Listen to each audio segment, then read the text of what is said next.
ಸಚಿವ ಎಚ್.ಕೆ. ಪಾಟೀಲ್ ಈಗ ಉತ್ತರವನ್ನು ಕೊಟ್ಟಿದ್ದಾರೆ. ಸಂವಿಧಾನದ ಪರವಾಗಿ ನಡೆದುಕೊಳ್ಳುವುದು ಅಪಮಾನ ಆಗುತ್ತಾ? ಬಿಜೆಪಿಯವರ ಹೇಳಿಕೆ ಸಂಪೂರ್ಣ ರಾಜಕೀಯ, ಇದರಲ್ಲಿ ಅರ್ಥ ಇಲ್ಲ. ಸಚಿವ ಎಚ್.ಕೆ. ಪಾಟೀಲ್ ವಾಗ್ದಾಳಿ ನಡೆಸಿದ್ದಾರೆ ಬಿಜೆಪಿ ನಾಯಕರ ಆರೋಪಕ್ಕೆ ಸಂಬಂಧಪಟ್ಟಂತೆ. ಅಂದರೆ ಇದು ಕಾಂಗ್ರೆಸ್ ಸರ್ಕಾರ ರಾಜ್ಯಪಾಲರ ಮೂಲಕ ಭಾಷಣವನ್ನು ಮಾಡಿಸಿದ್ದಾರೆ, ಬರೆದುಕೊಟ್ಟಿದ್ದಾರೆ ಅನ್ನುವಂಥ ಆರೋಪ. ಇದೀಗ ಕಾಂಗ್ರೆಸ್ ನಾಯಕರ ಕೆಂಗಣ್ಣೆ ಗುರಿಯಾಗ್ತಾ ಇದೆ ಹೇಳಿಕೆಗಳು. ಮಾರ್ಚ್ 22ರಂದು ಕರ್ನಾಟಕ ಬಂದ್ ವಿಚಾರವಾಗಿ ಕೂಡ ಮಾತನಾಡಿದ್ದಾರೆ. ಎಂಎಸ್ ಪುಂಡಾಟಿಕೆಗೆ ಕಡಿವಾಣ ವಿಚಾರಕ್ಕೆ ಗೃಹ ಸಚಿವರು ಅದಕ್ಕೆ ಉತ್ತರವನ್ನು ಕೊಡ್ತಾರೆ. ಅದರ ಬಗ್ಗೆ ಅವರಿಂದಲೇ ಮಾಹಿತಿಯನ್ನು ತೆಗೆದುಕೊಳ್ಳಿ ಅಂತ ಸಚಿವ ಎಚ್.ಕೆ. ಪಾಟೀಲ್ ಹೇಳಿದ್ದಾರೆ.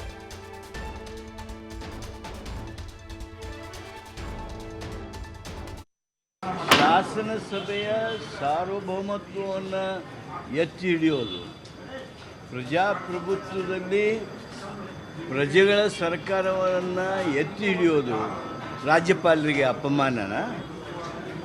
ಸಂವಿಧಾನದ ಪ್ರಕಾರ ನಡೆದುಕೊಳ್ಬೇಕು ಅನ್ನುವಂಥ ನಮ್ಮ ನಿಲುವುಗಳೇನದಾವು ಅವು ರಾಜ್ಯಪಾಲರಿಗೆ ಅಪಮಾನನ?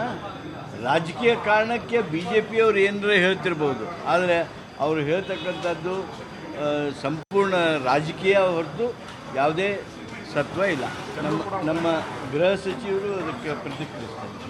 ಶಾಸನಸಭೆಯ ಸಾರ್ವಭೌಮತ್ವವನ್ನು ಎತ್ತಿ ಹಿಡಿಯೋದು, ಪ್ರಜಾಪ್ರಭುತ್ವದಲ್ಲಿ ಪ್ರಜೆಗಳ ಸರ್ಕಾರವನ್ನು ಎತ್ತಿ ಹಿಡಿಯೋದು ರಾಜ್ಯಪಾಲರಿಗೆ ಅಪಮಾನನ? ಸಂವಿಧಾನದ ಪ್ರಕಾರ ನಡೆದುಕೊಳ್ಬೇಕು ಅನ್ನೋ